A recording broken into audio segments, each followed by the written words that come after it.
Saya Yulia Sahara Putri Nasution dengan NPM 2410183 dan teman saya Suci Ramadhani dengan NPM 2410151. Dan saya Syamita Munafitupulu dengan NPM 2410182. Kami dari Teknik Industri kelas 4B pada mata kuliah Otomasi Industri.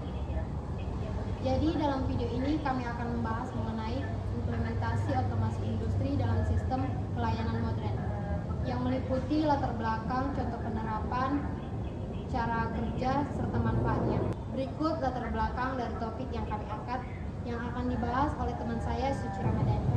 Baik, saya akan melanjutkan pembahasan. Di era modern saat ini, teknologi berkembang sangat pesat dan digunakan dalam sistem pelayanan. Masyarakat membutuhkan sistem pelayanan yang cepat, praktis, akurat, dan efisien. Namun, sistem yang masih manual bisa menyebabkan berbagai kendala seperti antrian panjang dan kesalahan dalam pelayanan.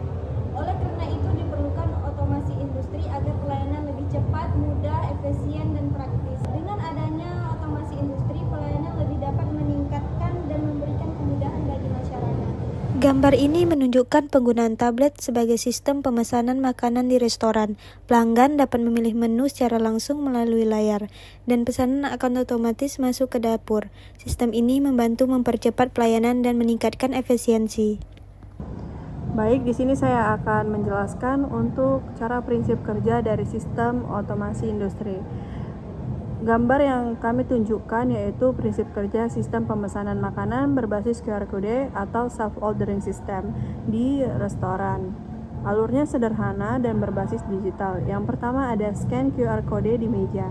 Di sini customer akan scan QR yang tersedia dan otomatis membuka menu digital, biasanya melalui via web atau aplikasi.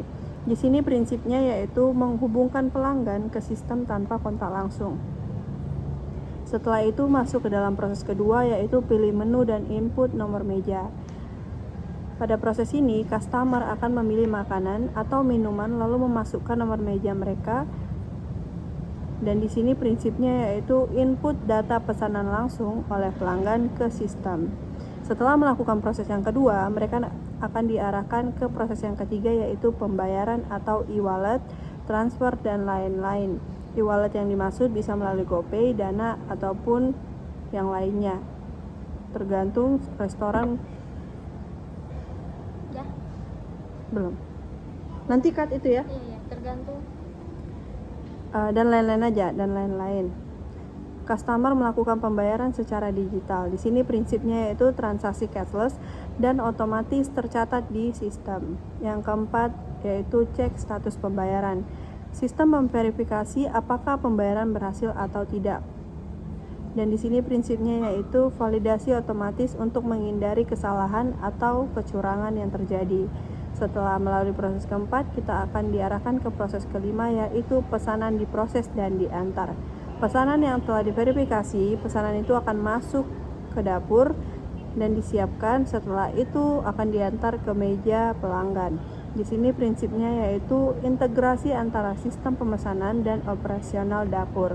Pada intinya, sistem ini bekerja dengan alur digital end-to-end, scan, pilih, bayar, verifikasi, dan kirim. Penerapan otomasi industri membawa banyak manfaat nyata, baik itu bagi pelanggan maupun sebuah perusahaan. Adapun manfaat yang dapat bisa dirasakan yaitu meningkatkan efisiensi waktu, di mana proses pelayanan ini menjadi lebih cepat tanpa harus pelanggan menunggu terlalu lama ketika pemrosesan makanan dan minuman yang mereka pesan. Yang kedua, mengurangi human error.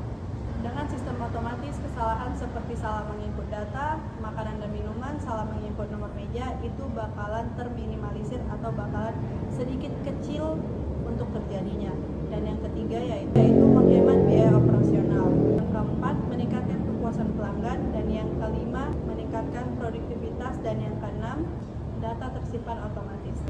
Semoga apa yang kami sampaikan dapat bermanfaat buat kita semua. Assalamualaikum warahmatullahi wabarakatuh.